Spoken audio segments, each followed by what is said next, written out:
만나 순복 인사 나누겠습니다. 주님이 함께 계십니다. 좋은 일이 일어납니다. 기적이 일어납니다. 믿으시면 아멘. 네, 그렇습니다. 주님은 우리의 말을 듣고 계십니다. 그분은 우리의 일생을 성경에 이렇게 말씀하고 있습니다. 너희의 형질이 모태에서 조성되기도 전에 너희의 일생을 주님의 책에 기록해 놓았느니라. 청는 말씀이시죠? 그 주님이 이 시간 저와 여러분을 보고 계시고 여러분 가정의 발걸음을 인도해 주셔서 하나님께 경배드리게 하심을 믿으시기를 바랍니다. 그러므로 우리의 예배는 피조물들이 창조주 적게 나와서 예배를 올리는 것인데, 구약시대에 말하면 동물을 잡아서 각을 떠서 태워서 드리는 것입니다. 우리가 나온 것은 우리의 몸을 산제물로 드리는 것입니다. 그렇기 때문에 이 시간 주님을 바라보고 선포되는 말씀을 듣고 아멘할 때 놀라운 역사가 일어나는 것을 믿게 되시기를 주님의 이름으로 축원을 드립니다. 오늘 우리가 합독한 말씀 골로새서 1장 13절로 23절 말씀을 가지고 복음의 일꾼이 되었노라, 이 제목으로 말씀의 은혜를 나누겠습니다. 본문 마지막 절 끝에서 사도 바울은 쓰기를 이 복음은 천하 만민에게 전파된 바요 나 바울은 이 복음의 일꾼이 되었노라고 말하고 있는 것입니다. 사도 바울이 천하 만민에게 전파하기 위하여 온 몸과 마음을 다 바쳐 죽기까지 충성하게 일한 이 복음은 과연 무엇을 말하고 있을까요? 우리는 복음이라는 말을 익숙하게 듣고 말하지만 그 복음이 무엇을 말하는 것이냐 하는 질문을 받을 때 뭐라고 답하겠습니까?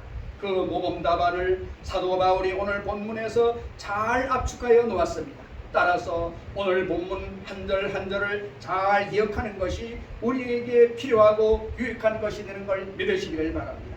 사도 바울은 먼저 13절에서 쓰기를 그가 우리를 흑암의 권세에서 건져내사 그의 사랑의 하늘의 나라로 옮기셨다라고 말하고 있습니다.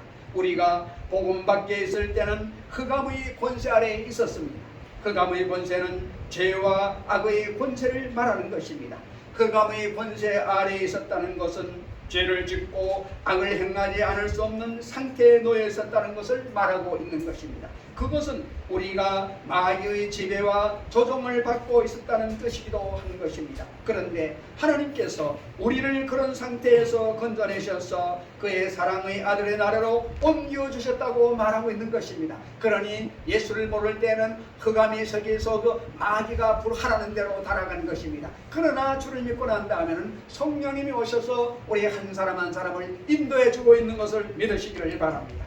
더 이상 죄와 악이 우리를 지배하지 못하는 자유로운 나라, 하나님의 아들이 다스리시는 나라로 옮겨졌음을 말하고 있는 것입니다.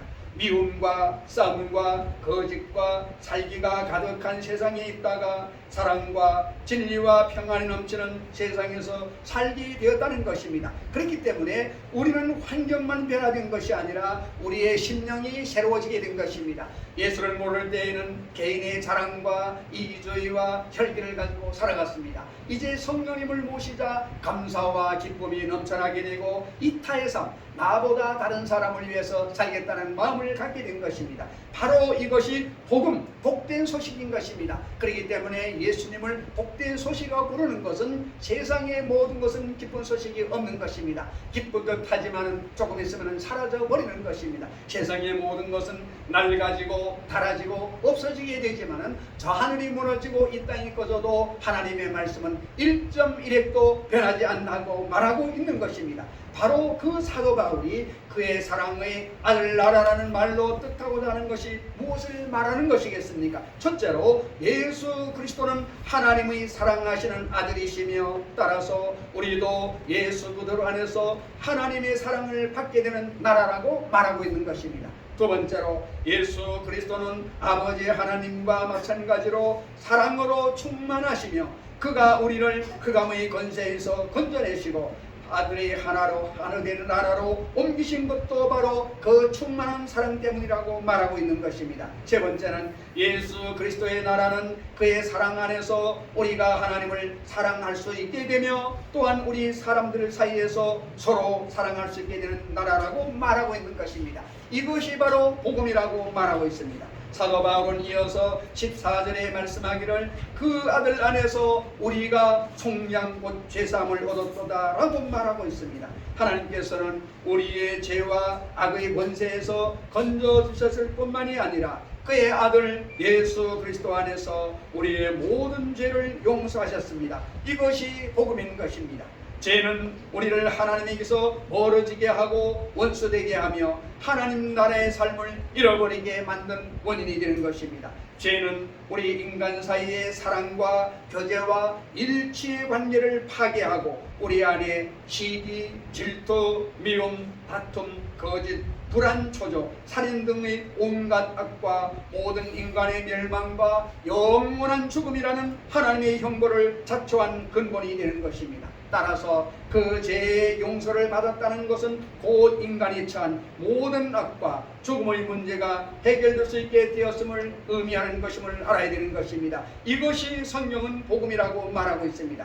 그 아들 안에서라는 말은 하나님께서 당신의 아들 예수 그리스도 안에서 베푸시는 은혜로 인하여라는 뜻인 것입니다. 곧 하나님의 아들이신 예수 그리스도께서 우리의 모든 죄를 짊어지시고 우리 대신 십자가에 달려 돌아가셨기 때문이며 예수 그리스도가 하나님의 아들이심과 그의 대속의 죽음을 믿는 우리의 믿음 때문이라고 말하고 있는 것입니다. 다음 15절에서 사도 바울은 예수 그리스도에 대하여 말하기를 그는 보이지 아니하는 하나님의 형상이시여 모든 피조물과 먼저나신 이시라고 말하고 있는 것입니다. 그는 보이지 아니하는 하나님의 형상이시라는 말은 하나님은 영이시고 따라서 우리 눈에 보이지 않으시는 분이신데 우리 눈에 보이도록 나타나셔서 하나님을 가장 잘 알게 하시니가 예수 그리스도라고 말하고 있는 것입니다. 그는 하나님의 아들이시며 하나님이 자신이기 때문인 것입니다. 우리 하나님은 아버지와 아들과 성령의 삼위로 계시면서 오직 한 분 하나님이시기 때문인 것입니다.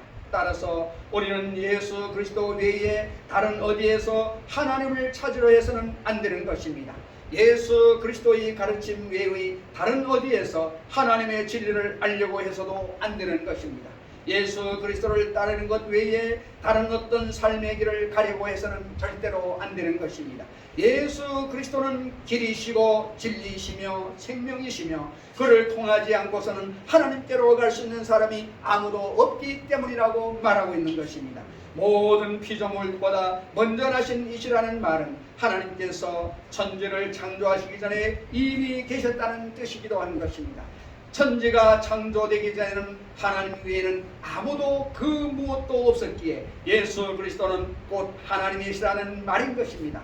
아들 하나님이시기에 아버지 하나님에게서 태어나셨다는 표현을 쓰지만 그것은 아버지 하나님과의 영원한 존재적 관계성을 설명하고 있는 말인 것입니다.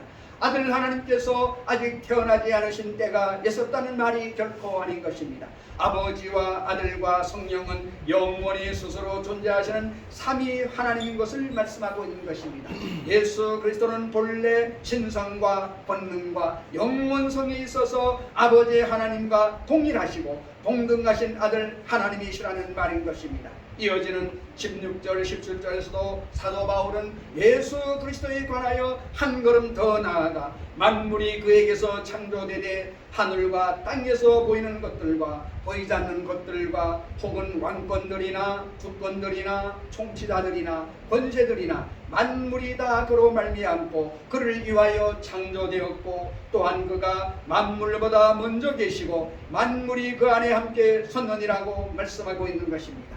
예수 그리스도는 단지 하나님의 아들이실 뿐만이 아니라 하나님과 함께 동일하게 존재하는 모든 것, 즉 눈에 보이는 것과 안 보이는 것, 물질이나 생명체나 사람이나 모든 영적 존재의 창조주이시고 주권자라는 것을 말하는 것입니다. 그가 아니고서는 스스로 존재할 수 있는 것은 아무것도 없다는 말인 것입니다. 바로 그것은 하나님이 우리를 구원하시고 우리의 모든 죄를 용서하시며 우리를 그의 나라에서 살게 하셨다는 것, 그것이 복음이라고 말하고 있는 것입니다. 그 다음 18절에 사도 바울은 예수 그리스도와 우리와의 보다 친밀한 관계를 말하고 있는 것입니다. 그는 몸인 교회의 머리시라. 그가 근본이시요 죽은 자들 가운데서 먼저 나신 이시니 이는 친히 만물이 으뜸이 되려 하심이라고 말씀하고 있는 것입니다. 그는 몸인 교회의 머리시라는 말은 예수 그리스도는 하나님께서 당신의 백성 삼으신 모든 이들의 머리이시고 우리는 그의 지체들로서 한 몸을 이룬다고 말하고 있는 것입니다. 우리가 하나님의 아들 예수 그리스도와 한 몸을 이루어 영원히 살게 되었다는 것, 그것이 복음인 것입니다. 그가 근본이시요 죽은 자들 가운데서 먼저 나신 이시라는 것은 예수 그리스도는 모든 생명의 근원이시며 또한 하나님의 구원받은 백성으로서 그의 지체가 된 모든 사람은 죽었다가 다시 살아나서 영원히 살게 되리라는 약속의 확증이시라는 뜻인 것입니다. 우리에게 생명을 주신 이도 예수 그리스도이시고 우리로 하여금 부활하여 그와 함께 영생을 누리게 하실 이도 그 이시라는 것입니다. 이것이 복음이라고 말하고 있습니다. 예수 그리스도와 우리의 관계를 한 몸 안에서 머리와 지체들의 관계로 설명한 사도 바울은 뒤따르는 19절 22절에서 그 관계가 갖는 의미를 화평과 화목이라는 말로 설명하고 있는 것입니다. 아버지께서는 모든 충만으로 예수 안에 거하게 하시고 그의 십자가의 피로 화평을 이루사 만물 곧 땅에 있는 것들이나 하늘에 있는 것들이 그로 말미암아 자기와 화목하게 되기를 기뻐하심이라. 전에 악한 행실로 멀리 떠나 마음으로 원수가 되었던 너희를 이제는 그의 육체의 죽음으로 말미암아 화목하게 하사 너희를 거룩하고 금없고 책망 것이 없는 자로 그 앞에 세우자 하셨다고 말하고 있는 것입니다. 예수 그리스도께서 우리의 머리가 되시고 우리가 그의 지체가 되었다는 것은 하나님과 우리 사이에 화해와 화평이 이루어졌음을 말하고 있는 것입니다. 그 이전에는 하나님과 우리 사이의 관계는 원수 관계였습니다. 우리는 흑암의 권세 아래에서 악을 행하며 하나님과 멀리 떨어져 있었던 관계인 것입니다. 그런데 하나님께서 이런 관계를 청산하시고 화평한 관계를 회복하기를 원하셨습니다. 그래서 우리가 죽는 대신 예수 그리스도께서 죽게 하신 것입니다. 그 한 사람의 죽음이 우리 모두를 구하고 살리셨다는 것입니다. 그는 다름 아닌 하나님의 아들이시고 하나님 자신이셨기 때문인 것입니다. 하나님 아버지께서 모든 충만으로 예수 그리스도 안에 거하게 하셨기 때문입니다. 이것이 복음이라고 말하고 있습니다. 우리가 흑암의 권세 아래에 있고 악을 행하며 하나님과 원수가 되었을 때는 우리가 하나님 앞에 나올 수가 없었으며 오직 마지막 날 무서운 심판과 영원한 형벌을 받기 위해 다시 오실 주님의 심판대 앞에 서는 것밖에 없었는데 하나님께서는 우리를 흑암의 권세에서 건져내시고 그의 사랑의 아들의 나라로 옮겨주심으로써 거룩하고 흠없고 책망할 것이 없는 자로 그 앞에 설 수 있게 만들어 주셨습니다. 이것이 복음임을 알아야 되는 것입니다. 이것이 천하 만민에게 전파된 복음이며 이 놀라운 복음을 위하여 사도 바울은 그 일꾼이 되었다라고 고백하고 있는 것입니다. 우리가 흑암의 권세에서 건져내어져서 하나님의 사랑의 아들의 나라로 옮겨지는 것, 그 아들 안에서 우리가 속량 곧 죄사함을 얻는 것, 그가 우리의 머리가 되시고 우리가 그의 지체가 되는 것, 악한 행실로 하나님에게서 멀리 떠나 하나님과 원수되었던 우리가 하나님과 화목하게 되는 것, 우리가 거룩하고 흠없고 책망할 것이 없는 자들로 그 앞에 세워지는 것, 이것이 복음인데 어떻게 우리에게 이런 일이 일어날 수가 있다는 것입니까? 하나님께서 우리에게 요구하는 것이 무엇이라고 말하고 있습니까? 하나님께서는 우리에게 요구하는 것은 없는 것입니다. 복음은 하나님께서 우리로 은혜로 거저 주시는 것입니다. 다만 하나님께서 원하시는 것은 있습니다. 그것은 우리가 믿음에 거하고 더 위에 굳게 서서 우리가 들은 바 복음의 소망에서 흔들리지 않는 것인 것입니다. 사도 바울은 빌립보 교회 신자들에게 이렇게 썼습니다. 본문 마지막 절을 보겠습니다. 만일 너희가 믿음에 거하고 더위 위에 굳게 서서 너희 들은 바 복음의 소망에서 흔들리지 아니하면 그리하리라. 이 말씀이 주님께서 오늘 우리를 향하여 하시는 말씀으로 들려지기를 소망합니다.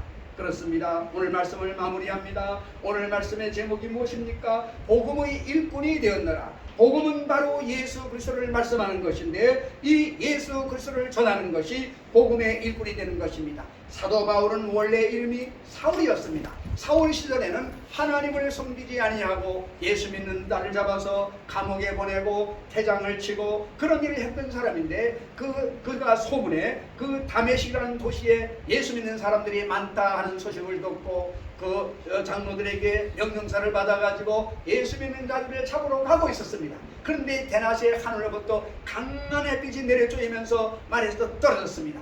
그때 자기 앞에 누가 섰습니다. 말합니다. 사울아 사울아 내가 어찌하여 나를 핍박하느냐. 이 말을 들을 때 그 사울이 말합니다. 주여 니시오니이까. 주님이 말씀합니다. 나는 내가 핍박하는 예수라. 바로 그 사울이 예수님을 믿는 자들을 태장을 치고 감옥에 가두는 그 악한 일을 하던 사람이 예수님이 찾아오셔서 만나게 된 것입니다. 만나게 되자 예수님이 말했습니다. 내가 너를 세워서 나의 증인이 되게 하리라. 그때 눈이 멀어지게 되었습니다. 3일 동안 장님이 되었습니다. 그 사흘 동안에 그는 인생의 가장 흑암 속에 거하게 되었습니다. 그러나 하나님의 은혜로 3일 만에 눈이 뜨게 되었습니다. 그때부터 사울은 이름이 바울로 바뀐 것입니다. 그리고 이제까지는 예수 믿는 사람을 핍박하고 그들을 갖다가 감옥에 넣은 사람이 이제는 예수는 우리의 구세주요 예수는 우리의 나를 살리실 하나님이다 믿게 된 것입니다. 이 믿음은 누가 주셨나요? 하나님이 그 머릿속에 넣어준 것입니다. 이 사울은 로마의 시민권자요 사마리엘의 문화생이요 세상의 스펙으로는 따라갈 사람이 없는 것입니다. 그가 세상의 학문으로 자기의 명예를 위해서 살던 사람이 바뀌게 되었습니다. 이제는 자기의 비전이 무엇입니까? 하나님을 선전하는 것이고 예수를 믿으세요 구원받습니다. 이렇게 바뀌게 된 것입니다. 그래서 그는 그동안에 살아온 모든 것을 다 배설 물러버리고 이제는 주님을 위하여 생명을 내놓고 달려가게 되는 것입니다. 그렇기 때문에 이 성경 신약 성경이 27권인데 사도 바울이 바로 13권을 썼습니다. 이런 하나님의 은혜를 받았기 때문에 바울이 지나가는 곳에 그림자만 몸에 와도 죽은 자가 일어나는 것입니다. 병든 자가 살아나는 것입니다. 이런 엄청난 은혜를 받은 사람이 말하고 있습니다. 우리에게 복음의 일꾼이 되었노라. 나는 세상에서 나의 명예를 살아갔지만 내가 주님을 만난 이후로 복음의 일꾼이 되었다고 고백하면서 고린도 교회의 성인 성도들에게 말하고 있습니다. 너희들도 나를 본받아서 너의 명예와 자랑을 버리고 주님을 위하여 살아가라고 권면하는 말씀인 것입니다.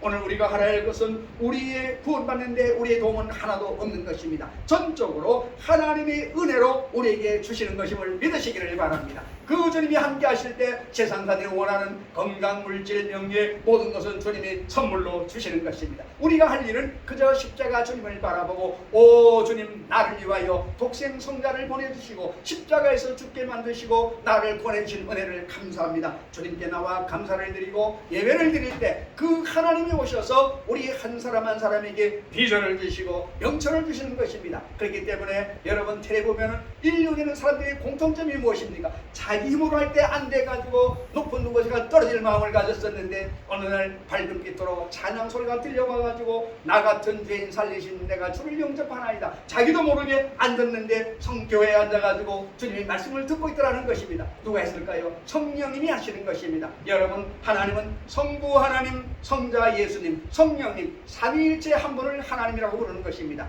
여러분 우리가 공기가 눈에 안 보이지만 숨을 쉬고 있습니다. 우리가 믿는 하나님은 성령으로 오셔서 우리 곁에 와서 우리를 돕고 계신 것입니다. 그분을 의지하고 믿고 나갈 때 그분이 우리와 함께 하시면 어떤 문제를 보고 두려워하지 아니하고 승리할 수 있게 되는 걸 믿게 되시기를 예수님의 이름으로 축원을 드립니다.